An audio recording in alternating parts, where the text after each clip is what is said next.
A command line is a tool that allows you to tell a computer what to do by typing. Before the mouse and clickable windows on the screen, this was the only way to interact with computers. When just opening it up, you are presented with a program called a shell.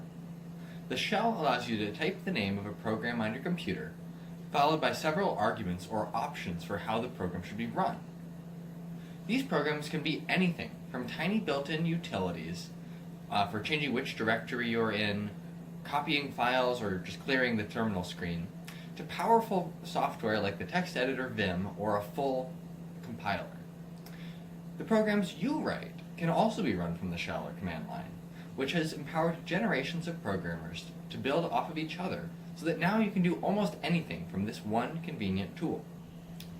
For people coming from a graphical user interface like most of you are used to, the command line can be deeply confusing because it seems like you have to know and type these arcane letters and then magic happens, or doesn't happen.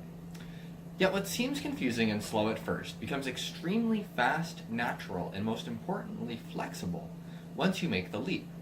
One of the big reasons for this is you're able to create your own interfaces, your own abstractions over existing things, which allows you to tailor the experience just for you. When talking about command lines and shells, the word terminal comes up often. Terminals go back to the early days of computing and were essentially very limited command lines that allowed you to use a typewriter interface to interact with the computer. Now people use these terms mostly interchangeably, although there are subtle technical and historical distinctions that I encourage you to read up on. So that's a surface glance at the command line.